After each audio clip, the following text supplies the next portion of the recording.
Salut, salut, on est reparti. Eh oui, je vous l'avais dit, dans le numéro 16 qu'on repartirait pour un numéro 17. Au même temps où je me suis cassé les dents, bon, sans spoiler, désolé pour ceux qui n'ont pas vu le 16, mais regardez, je sais pas si vous reconnaissez.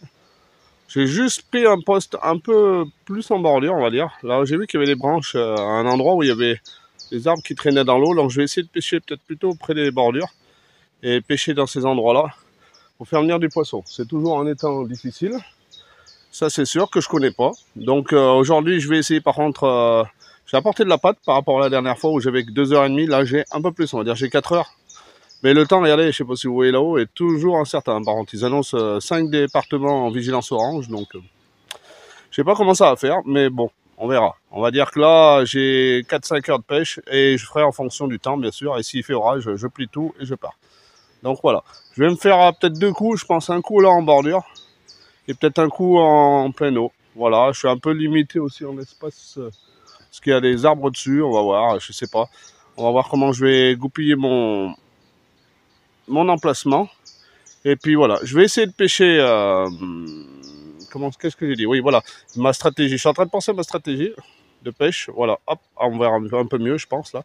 J'ai mis comme stratégie en place donc de la pâte. La pâte, elle va diffuser. Je suis pas un amateur de pâte. Vous avez vu dans, je crois que c'est Duel en pleine eau numéro 15. J'ai essayé la pâte, ça n'a pas été top. Je vais la réessayer avec une pâte différente cette fois-ci. J'ai apporté quelques coupelles de sion, donc peut-être avec des coupelles de sion pour les faire arriver sur place. Je ne sais pas du tout. J'ai du maïs aussi, j'ai de la graine, j'ai du pelé, je crois que j'ai du babycorn. Je me suis armé au niveau appât, on va dire. Voilà, par contre, toujours pareil, un étang que je connais pas du tout. Je ne sais pas la profondeur. Je sais qu'il y a quelques carpes, mais voilà, c'est aléatoire aujourd'hui. Vu le temps, je voulais pas trop m'éloigner de chez moi, donc du coup, je vais le retenter. Peut-être que je me recasserai les dents, peut-être pas, peut-être que j'arriverai à faire un poisson. Je sais qu'il y a du blanc, il y a des poissons chats, comme je vous ai dit la dernière fois, et il y a quelques carpes. Donc peut-être que je me casserai les dents, peut-être pas, mais bon, l'essentiel c'est de profiter, et puis c'est parti. Allez, je mets tout en place, et puis on se retrouve au bord de l'eau. Allez, bye bye.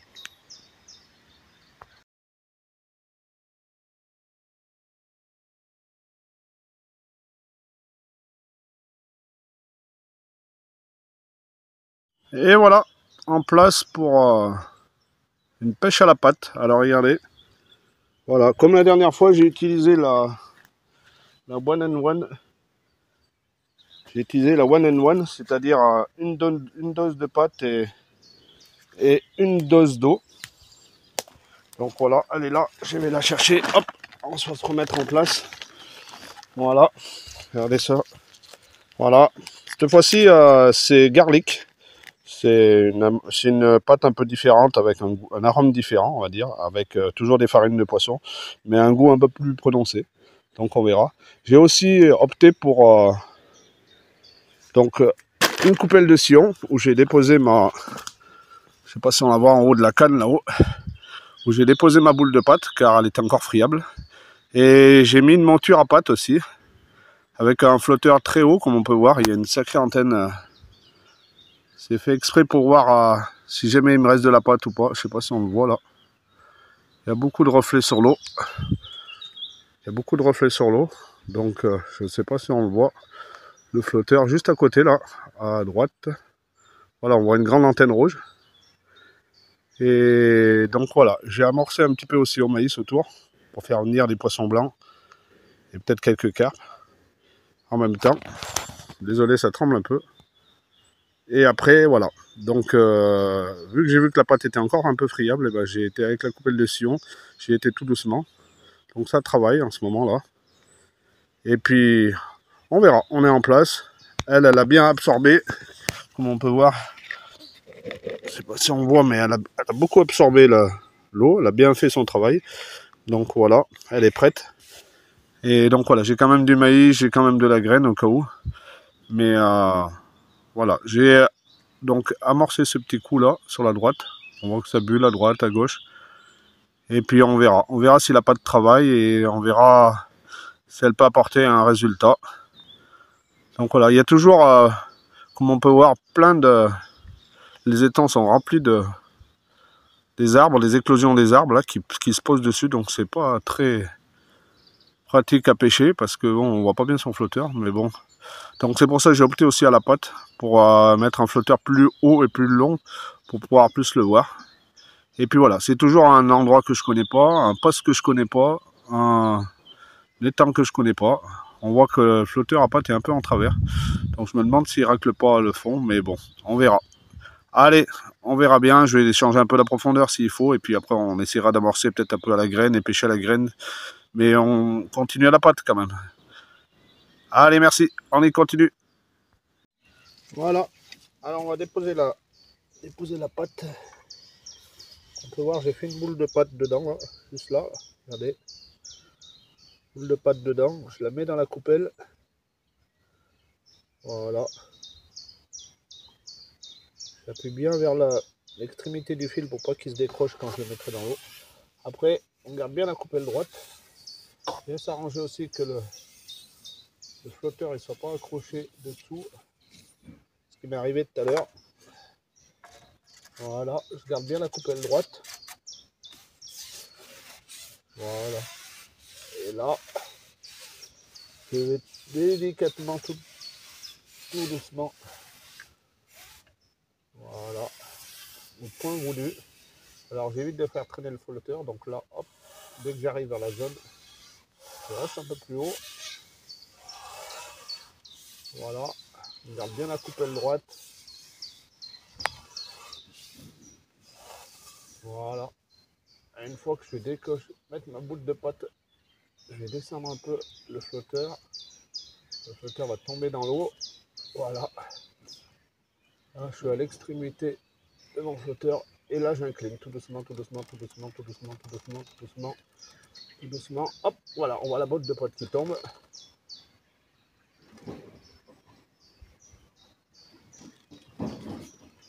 Voilà. On voit le flotteur qui se met en place.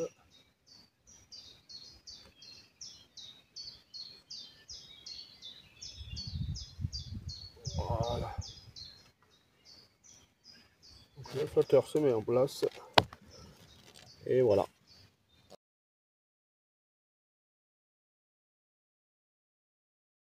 Bon, assez dur pour le moment parce que j'ai eu des petites touches, mais rien d'alarmant et rien d'exceptionnel. Hein. C'est des toutes petites touches. Je pense que c'était quand j'avais la pâte travaillait un petit peu. Mais là, je suis repassé à la graine. Pour le moment, je suis passé au maïs. J'ai fait un petit amorçage à la coupelle dessus. Et j'ai 3 grains de maïs. Donc on va voir hein, pour le moment. Je suis toujours à peu près à bordure de l'arbre, entre les deux arbres. Là. Et il y a eu quelques activités juste avant. Quelques fouilles, j'ai vu. Donc c'est pour ça que je suis repassé à la graine. On va voir. Mais bon, pour le moment, voilà, le temps est en train de changer. Je sais pas si on voit. Voilà, le temps devient orageux. Et puis voilà. Mais sinon, je suis toujours à un endroit sympathique. Mais un étang que je connais pas et beaucoup de contraintes au niveau de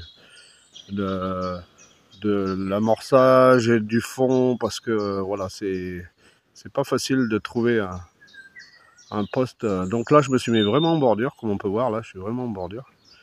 Et quand c'est un étang qu'on ne connaît pas, il faut vraiment le sonder et tout. Donc là, j'ai trouvé à peu près 1m10 de fond, 1m20, on va dire. Donc voilà, on voit mon flotteur qui dandine un petit peu. C'est toujours le flotteur à patte que j'utilise, je me remettrai à la patte après. Mais pour le moment, voilà, je me suis refait un petit coup à la graine, donc à voir. Allez, on continue, on verra bien si ça amène du poisson, mais c'est vrai qu'avec tous ces arbres et tous les trucs qui tombent des arbres, c'est pénible aussi, mais bon. Et puis le temps est lourd et le temps est surtout orageux parce qu'ils annoncent vigilance orange, donc je sais pas, on va voir. Allez, je continue et comme d'habitude, même dans ce duel en plein eau numéro 17, je persévère. J'avais dit la dernière fois que je ferais tout, donc je continue. Mais bon, c'est vrai que c'est compliqué de tout faire hein, dans des endroits qu'on ne connaît pas et dans des postes. On voit le flotteur qui se balade un petit peu, donc bon, allez, c'est parti. Objectif, essayer de faire un poisson. Et objectif, tout donner comme d'habitude. Allez, on continue. Bye bye. On se retrouve tout à l'heure. Espérons peut-être pour un poisson. Ou pour la suite des aventures. Il peut se passer n'importe quoi. Allez, à toutes. Et ben, franchement, dur c'était temps. Ouais, non, d'une pipe. Je me suis cassé les dents. Regardez, ça bulle. Vous voyez là où c'est, là où je suis là. Je suis derrière, et ben ça bulle. Mais ça bulle autour, ça bulle à gauche, ça bulle à droite. Mon flotteur il se fait traîner par des milliers de gardons. Il doit y avoir plein de gardons au poisson-chat. Et encore poisson-chat, s'il y avait des poissons-chats très actifs, à mon avis. J'ai essayé à la pâte, j'ai essayé à la graine, j'ai essayé à l'artificiel, j'ai essayé au babycorn. Je crois que j'ai essayé beaucoup d'appâts. Franchement, voilà, j'ai eu 2 touches. La première, j'aurais dû laisser prendre un peu plus, mais j'ai ferré alors que mon flotteur a été pratiquement enfoncé et j'aurais dû le laisser bien enfoncé.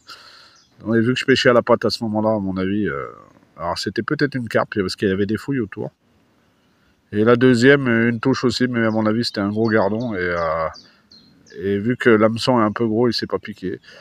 Voilà, c'est très difficile. En plus, on n'y voit rien du tout. Enfin, je sais pas si vous voyez, mais regardez, tout ce qu'il y a au-dessus de l'étang, là, par terre, là, on n'y voit rien du tout. C'est plein de trucs blancs.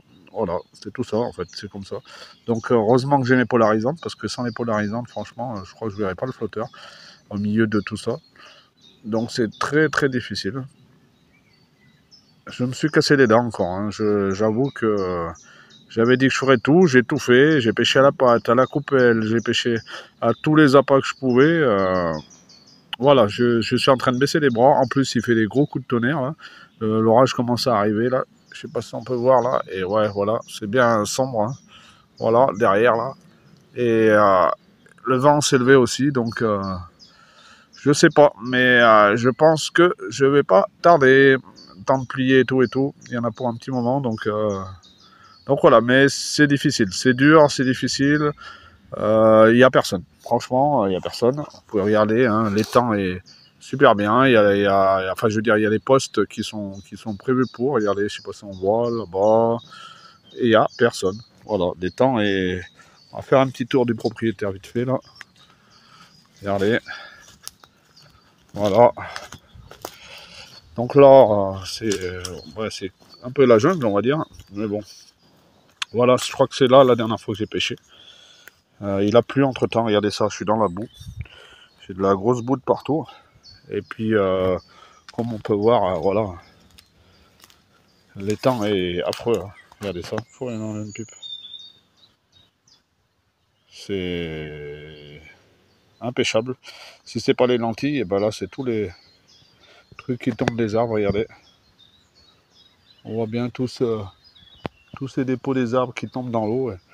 Alors, à chaque fois que je remonte la ligne, en plus, ben, j'accroche plein de... Je sais pas si on peut voir. Hop là, voilà, c'est ces farines là. Ces machins là, hop. Regardez. Je sais pas si on voit, mais bon, voilà. C'est des trucs blancs comme ça là, qui tombent des arbres. Et donc, chaque fois que je remonte ma ligne, et ben, forcément, la ligne est toute blanche. Donc, voilà, regardez, il n'y a personne. Pourtant, c'est un carpodrome hein, quand même. Et ben, il n'y a personne. Donc, c'est bien qu'il n'y a aucune activité carpe. Et c'est bien aussi. Et en plus, oui, j'ai rien vu, à part un saut ce matin que j'ai entendu un peu plus au loin. Sinon. Donc voilà, la dernière fois je crois que j'étais sur ce poste-là. Là, j'ai pris un poste un peu plus loin à droite. Mais ouais, je me serais bien cassé les dents. Donc voilà. Donc sur ce, ben, je vais finir ce duel en plein eau numéro 17. Très déçu quand même, déçu par l'endroit, parce que c'est la jungle, faut bien le dire. Hein. C'est la jungle, même si on peut essayer de pêcher les postes, quelques postes, regardez, l'étang est tout blanc, voilà, on peut dire. Donc il est très difficile à pêcher. Voilà, l'activité des poissons est zéro, on va dire. Il y a encore beaucoup d'araignées d'eau qui viennent. D'araignées d'eau, on voit qu'il y a des algues de partout. Et tous ces trucs blancs là que vous voyez en surface, là, ben, c'est très difficile à pêcher. Donc voilà. Et ben ouais, désolé, hein, désolé pour... désolé, j'espérais moi aussi faire plus que ça. Mais c'est vrai que je serais encore bien cassé les dents. Le prochain épisode sera mieux. On fera tout pour et on sera à un endroit différent. Et au moins comme ça, on aura aussi du plaisir, j'espère. Mieux que ici, on va dire. Allez, à plus, merci à vous.